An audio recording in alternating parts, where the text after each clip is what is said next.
नमस्कार, मी डॉक्टर प्रीती रुपनर आणि आज आपण सुरू करणार आहोत nutrition for diabetes reversal he series. मागच्या सिरीजमध्ये आपण वेट लॉस आणि डायबिटीज हे पाहिलं. तर आज आपण एक खूप महत्त्वाचा प्रश्न पाहणार आहोत. तो म्हणजे डायबिटीज रिव्हर्स करण्यासाठी नेमकं काय खावं? तर खूप लोक मला विचारतात की डॉक्टर, डायबिटीज झाल्यावर काय खायचं आणि काय टाळायचं? पण खरी गोष्ट अशी आहे की आपल्याला फॅन्सी डाएट प्लॅन्स लागत नाहीत. आपल्याला लागतात योग्य प्रकारचे साधे नैसर्गिक अन्न. चला तर मग समजून घेऊया 3 सोपे नियम. पहिला नियम की होल फूड्स खा. म्हणजे सगळ्यात आधी होल फूड्स म्हणजे शक्य तितकं नैसर्गिक, कमी प्रोसेस केलेलं फूड. उदाहरणार्थ भाजीपाला, फळे मर्यादित प्रमाणात, डाळी, कडधान्य, सुकामेवा, संपूर्ण धान्य याला आपण होल फूड्स म्हणतो. आणि याच्या उलट टाळायचे जे पदार्थ आहे ते म्हणजे पॅकेटमधले स्नॅक्स, जसे की काही बिस्किटे किंवा रिफाईंड शुगर, जे आपण बेकरी आयटम्स म्हणतो, किंवा प्रोसेस्ड फूड. लक्षात ठेवा की जितकं अन्न नैसर्गिक तितकं ते शरीरासाठी चांगलं. दुसरा नियम म्हणजे प्लेटमध्ये असायला हवे प्रोटीन, फायबर आणि गुड फॅट्स. तर यात आपल्या जेवणात या 3 गोष्टी असणे खूप महत्त्वाचे आहे. पहिले म्हणजे प्रोटीन. तर यात काय उदाहरणं आहेत? उदाहरणार्थ जसे की डाळ, मग ती मुगाची असो, हरभरा असो, किंवा मग पनीर व्हेजिटेरियन लोकांसाठी, किंवा अंडी, किंवा फिश, मासे. या सगळ्या गोष्टी यांच्यात प्रोटीन प्रमाण जास्त असते.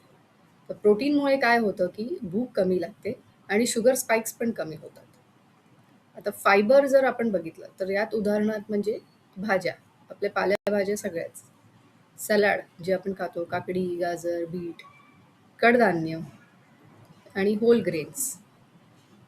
आता फायबरमुळे होते असे की शुगर जी आहे ती हळूहळू वाढते आणि त्यामुळे डायबिटीज कंट्रोल राहतो. तर तिसरे म्हणजे गुड फॅट्स. तर गुड फॅट्स म्हणजे उदाहरणार्थ आहे की शेंगदाणे, बदाम, अक्रोड, तिळाचे तेल, शेंगदाणा तेल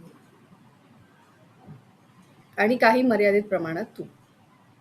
तर गुड फॅट्समुळे सटायटी वाढते, म्हणजे जेवण केल्यासारखे वाटते, आणि इन्सुलिन रेझिस्टन्स कमी होण्यास मदत होते. तर तिसरी गोष्ट म्हणजे सिंपल इंडियन मील्स सर्वोत्तम असतात, की जसे डायबिटीज कंट्रोल करण्यासाठी काही फॉरेन डाएट प्लॅन्स लागत नाहीत. आपले साधे भारतीय जेवण योग्य प्रकारे खाल्ले तरी पुरेसे आहे. उदाहरणार्थ आता ब्रेकफास्टमध्ये काय खावे, तर मूग डाळ चिला, किंवा मग व्हेजिटेबल उपमा, किंवा अंडे बॉईल केलेले, अंडे प्लस भाजी, हे सगळं. लंचमध्ये काय खायचे, तर 1 ते 2 ज्वारीची किंवा बाजरीची किंवा गव्हाची चपाती, भाकरी, आणि भरपूर भाजी आणि डाळ, सलाड, हे सगळं लंचमध्ये असावं. डिनरमध्ये असावे ते हलके जेवण. तर त्यात भाजी किंवा आणि प्लस एक प्रोटीन सोर्स असू शकतो, आणि यात कमी कार्बोहायड्रेट्स पाहिजेत. तर महत्त्वाची गोष्ट म्हणजे प्लेटमध्ये आधी भाजी, मग प्रोटीन आणि शेवटी कार्बोहायड्रेट्स, असे ताट वाढताना आपण घ्यावे. आणि यात शेवटचा महत्त्वाचा संदेश म्हणजे डायबिटीज रिव्हर्सलसाठी होल फूड्स खा, आणि प्रोटीन, फायबर आणि गुड फॅट्स वाढवा, आणि सिंपल इंडियन मील्स खा. आणि सर्वात महत्त्वाचे म्हणजे कन्सिस्टन्सी, की एक दिवस डाएट करून काही होणार नाही, पण दररोज जर योग्य खाणे हे डायबिटीज रिव्हर्सलमध्ये खूप मदत करू शकते. तर ही न्यूट्रिशन फॉर डायबिटीज रिव्हर्सलचा आज हा पहिलाच व्हिडिओ. तुम्हाला जर उपयुक्त वाटला असेल तर लाईक करा, शेअर करा आणि चॅनलला सबस्क्राईब करा. धन्यवाद.